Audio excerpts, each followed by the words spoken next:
Hello, hello, bienvenue chez nous. Chez moi, c'est toujours chez moi. Et je suis très content d'être là pour ce 4e épisode. Oui, épisode particulier puisqu'on est de retour dans le contexte habituel. Voilà, on n'a pas d'invité aujourd'hui. C'est ça. Mais on a un sujet croustillant. C'est ça. Je tiens à dire, c'est Lévi qui l'a préparé. Si vous avez des choses, des revendications, mettez-les en commentaire dès à présent. Ça se fait pas. C'est la vérité.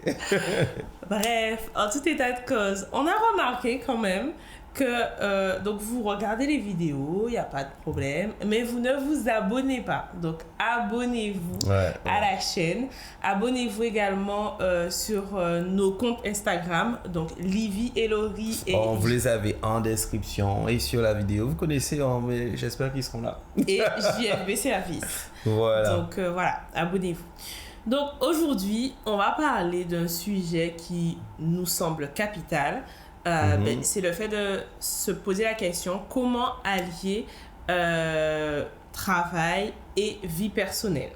Normalement, c'est censé parler à tout le monde. Généralement, quand on est salarié, c'est qu'on dit ça prend trop le pas, tu te rends pas compte, je suis rentré chez moi, j'ai bossé, c'est déjà un peu trop. Alors, quand on est entrepreneur, tout devient très flou, il n'y a pas vraiment de limite. C'est pas la même logique du coup. Parce qu'effectivement, en tant que salarié, je me souviens, surtout quand je travaillais en Hexagone, vu qu'il fallait que j'aille chercher notre fils à la crèche, je finissais à 17h, 16h45, je commençais déjà à ranger mes affaires et 17h, plus de Livy. Mais effectivement, en tant qu'entrepreneur, la logique est différente. Il n'y a pas vraiment d'heure. À part quand nous on se les fixe du coup. En fait c'est de savoir décider, donc comment on fait. Donc dis-moi, tu veux parler de quoi? Tu veux commencer par quoi? Du coup on va voir comment le style, on adapte notre style de vie local tout en développant notre entreprise. Ça c'est un sujet qui est intéressant puisque il y a une anecdote sur ça d'ailleurs. On a rencontré un CGP la semaine dernière. CGP, pour ceux qui ne le savent pas, ce sont les gens... conseillers en gestion de patrimoine. Voilà, qu'on doit tout savoir puisqu'après on fait des erreurs. Donc déjà, ça sous-entend effectivement de travailler un peu ses finances pour se dire, en cas payer trop d'impôts, ça devient compliqué, il faut que j'aille voir un CGP. Bon, donc nous on a discuté avec un CGP qui m'a dit en fait, en Guadeloupe, vraiment le côté d'entrepreneur c'est l'avenir quoi. Tous les entrepreneurs, tu plantes des entreprises, ça fait comme des plantes, ça se développe, ça pousse, tout ça pour dire en fait que pour lui il a carrément dit en fait en Guadeloupe on est en fait les États-Unis francophones quoi. C'est-à-dire que c'est l'endroit où tout est possible et je pense que c'est pas seulement la Guadeloupe mais aussi les Antilles. Il y a énormément de choses qui sont possibles. Donc, en tant qu'entrepreneur, et je dis ça aussi pour tous ceux qui sont salariés, je pense qu'il ne faut pas se mettre de barrières. Tu vois, faut se dire, en vrai, j'ai une idée ou j'ai envie, j'ai besoin, des fois, c'est un besoin. Hein. On est chez soi, on est dans notre quotidien, on n'arrive pas à joindre les deux bouts, il faut aller gagner de l'argent. Je suis désolé de le dire. Il faut gagner de la thune. Et pour ça, ça demande aussi de développer l'aspect entrepreneur. Mais pour ça, il faut savoir, du coup, gérer son temps, gérer sa vie familiale et sa vie professionnelle et tenir compte des spécificités locales. Et on va y venir parce que là, dans la première partie, on verra comment les spécificités de Guadeloupe, du coup, comment elles influencent notre vie professionnelle. De quelle spécificité tu parles? Alors, déjà... ce qui a changé pour moi, c'est par rapport au réveil et par rapport au début de journée, d'accord? Parce qu'en France, quand on travaillait en Hexagone, les journées commencent pas avant 9h, 10h, les journées de travail. Je commençais tôt. C'était une exception, mais la majorité des personnes en Île-de-France ou en Hexagone, ils commencent à travailler vers 9h, d'accord? Et ici, au contraire, les gens commencent à travailler à partir de 6h, 7h du matin. C'est vrai. On commence beaucoup plus tôt. Donc, ça demande de s'adapter par rapport à la vie familiale. Ouais, parce qu'il y a les enfants, des fois, bon, ils partent tôt. Hein. Moi, je me rappelle quand j'étais petit, je partais tôt de chez moi pour aller prendre le bus. D'ailleurs, il y avait du soleil, chose qui n'existe pas en Hexagone, puisque, enfin, beaucoup moins. Quand on part, souvent, il fait noir, on revient, il fait noir. On apprend à vivre comme ça et pendant 3-4 mois dans l'année, il fait beau. Voilà, le soleil est là plus longtemps, c'est bien. Mais tout ça pour dire, c'est vrai, Guadeloupe, il faut se réveiller plus tôt, il faut se préparer, il faut préparer les enfants.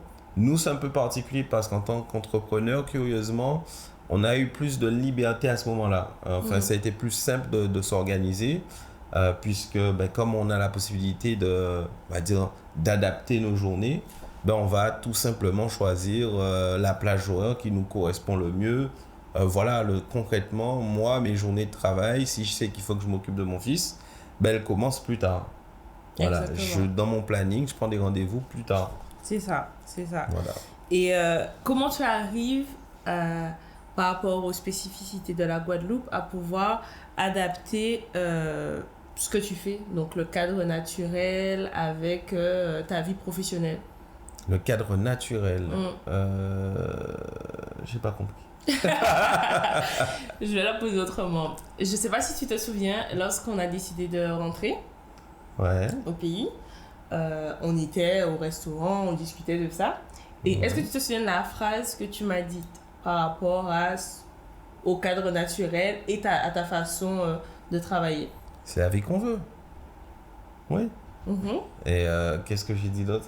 Tu as dit que toi, ce que tu voudrais, c'est de pouvoir te réveiller le matin, décider d'où tu veux aller travailler, aller à la plage, aller au resto. Oui, je sais ce que tu appelles cadre naturel. Ok, ça marche. C'est noté. Mais j'ai compris ce que tu veux dire.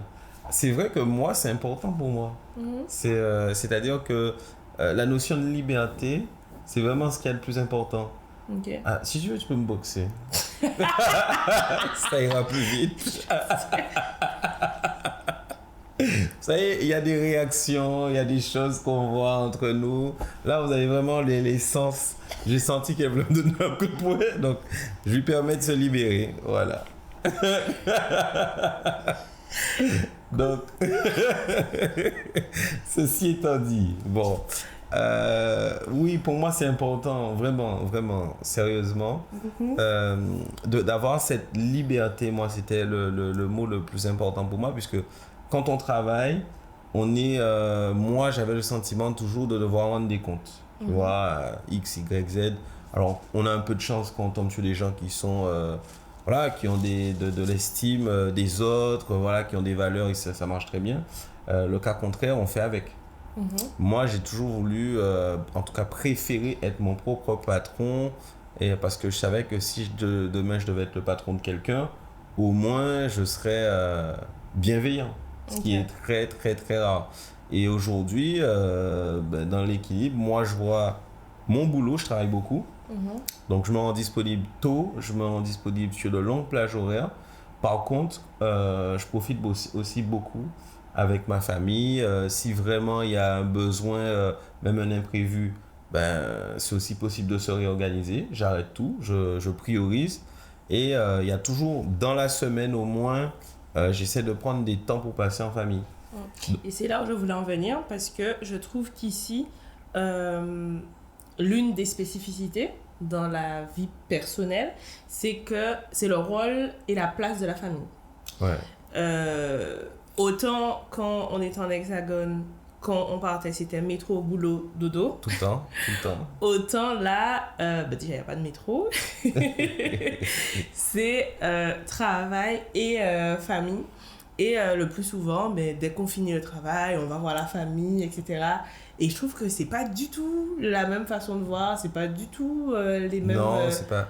Ça n'a rien à voir. Ça n'a rien à voir. C'est ce que je te dis. Non, ici, c'est vraiment... je pense que la famille, c'est important pour tout le monde. Il y a qu'à voir. On est dans une période où... là, c'est la période des fêtes de Pâques, d'accord? Et on le voit, pour tout le monde, c'est un temps familial. C'est la fête où les gens, ils bossent pas. C'est ça. Enfin, il y a sûrement des gens qui travaillent, hein. Ça c'est sûr. Mais de façon générale, les gens savent que ça, c'est un temps à passer entre amis, en famille, et que c'est inconcevable. On dit toujours, ben, moi, c'est ce qu'on m'a dit, rappelez-moi après Pâques. Et par rapport à la gestion du temps, s'il fallait qu'on discute de ça, par rapport à notre organisation, qu'est-ce qu'on pratique actuellement? Est-ce que ça fonctionne? Est-ce qu'on doit...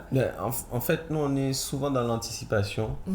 On essaye de l'être au maximum, sachant qu'on ne peut pas tout anticiper. Il y a des fois où voilà, on est plus dans, comment dire, on fait preuve de flexibilité.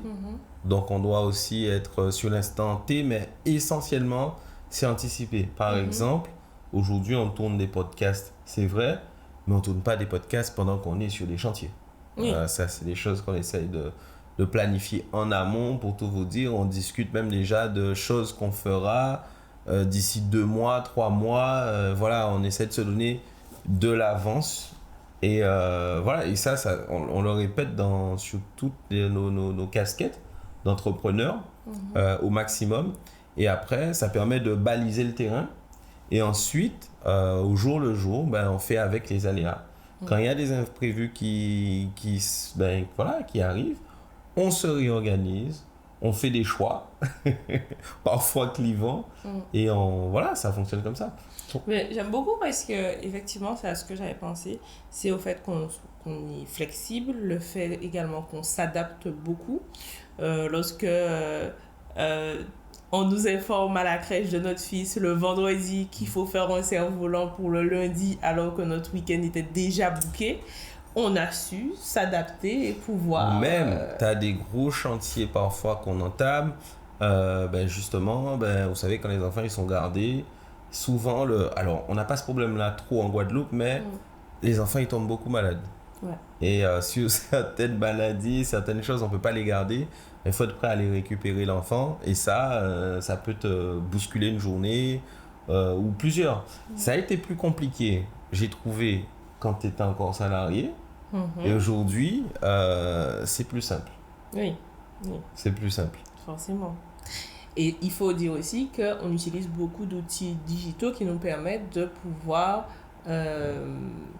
booker ouais. tout ça. Donc le fait de pouvoir, alors qu'on aurait pu se dire que non, on se dit juste ce qu'on va faire et puis c'est tout. Non, on se contente pas de faire que ça, on le note sur les agendas, on invite l'autre à l'agenda de l'autre, ce qui fait qu'on a la visibilité sur les deux et on planifie et les événements perso et les événements pro, et qui fait que je pense que ça nous aide dans notre équilibre pour notre vie pro et notre vie non, c'est clair, perso. C'est clair.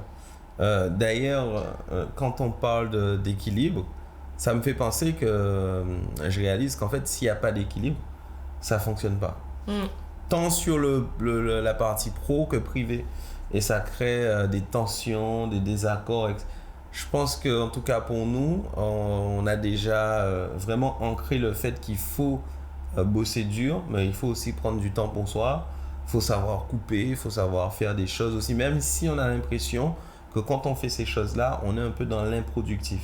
C'est-à-dire qu'on voit, en tout cas moi, en tant qu'entrepreneur, je me dis, voilà, des fois, si je souffle à ce moment, il y a des marchés que j'aurais pu faire, que je ne fais pas, il y a des choses, mais en même temps, s'il n'y a pas l'énergie, s'il n'y a pas les bonnes intentions suffisamment fortes au bon moment, ça ne marche pas. Donc, il faut l'équilibre.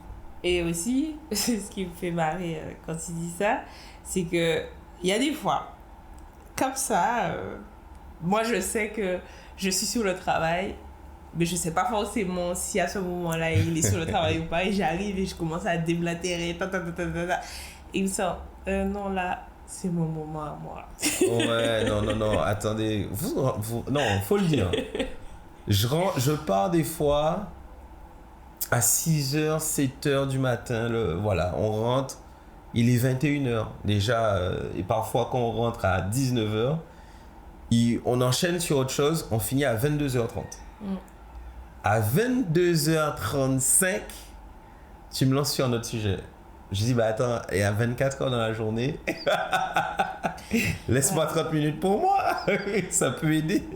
Oui, mais en fait, il y a des jours comme ça où il y a tellement de choses qui bouillonnent dans le cerveau que quand c'est comme ça, ben, il faut pouvoir les noter. Question, et je pense que c'est important de le poser maintenant. Quelles seraient les alternatives selon toi? Qu'est-ce qu'on peut faire pour des moments où toi, tu as des idées, et des fois l'inverse existe aussi. Moi j'ai des idées, souvent c'est le matin et toi t'es pas du matin. Et comment tu fais pour justement ne pas perdre, abandonner ces idées-là? Qu'est-ce que tu pourrais faire? Ben, je pense, comme je disais, les écrire. Ouais. Les écrire. Mais c'est vrai que pour l'instant, c'est pas encore mon réflexe. Mais il y a aussi une nouvelle technique que je fais depuis quelques temps. J'enregistre certaines choses. Qui t'a expliqué ça? Ouais. Non, je dis ça pour la technique, mais s'enregistrer pour retranscrire, c'est ultra puissant et ça va vite. Parce que des fois, les idées vont plus vite dans la tête que ce qu'on est en capacité d'écrire. C'est ça. Donc, on s'enregistre, après on retranscrit, et puis après, vous avez votre ami IA, tout ça, ça marche aussi. Ouais, ça fonctionne. Mais en fait, ça va être tout sur cette première partie où on a pu globalement parler de notre gestion du temps, notre équilibre entre notre vie perso et notre vie pro, comment on s'organise. Certes, effectivement, il y a toujours des choses à améliorer, mais je pense que pour le moment, on s'en sort bien. On n'est pas débordé ni quoi que ce soit et on arrive à profiter de nos familles, que ce soit dans les temps où on est invité ou dans des temps où c'est pas prévu, c'est spontané, mais qu'on arrive quand même à faire avec nos familles. Donc voilà. Et généralement, nos proches sont toujours surpris du fait qu'on arrive à se libérer pour être toujours présent. C'est ça, c'est important. C'est une question d'organisation et c'est pas mon fort de base. Moi, je suis dans le travail acharné pour trouver la solution, les choses comme ça, mais sans organisation, on n'y arrive pas. Et je trouve qu'on n'est pas mauvais. C'est ça. Ouais. En tout cas, merci d'avoir écouté cette nouvelle vidéo. Et puis, on se dit à très vite. On se dit à très vite, mais attention, n'oubliez pas ce que j'ai dit au début. Vous vous abonnez, on vous voit, on voit que vous vous abonnez pas et vous venez scroller, regarder. Non. Faut vous abonner. Et après, on nous dit, mais je suis tombé dessus. J'ai vu. Ouais, non, il faut s'abonner, il faut suivre. Parce qu'en fait, on va essayer progressivement d'apporter du contenu. On n'est pas simplement là pour être là. Vous savez, j'ai beaucoup de choses à faire. Nous, c'est vraiment l'idée, c'est de, certes, travailler sur notre présence en ligne, mais d'apporter de la vraie valeur. C'est ça. Donc, n'hésitez pas d'ailleurs, là en commentaire, à nous dire ce que vous avez pensé de la vidéo. Si vous avez des anecdotes sur votre équilibre vie pro, vie perso, que vous soyez en Hexagone ou aux Antilles. Donc, on vous lira. On vous répondra. Voilà, c'est dit. Et on se dit à très vite. À très vite.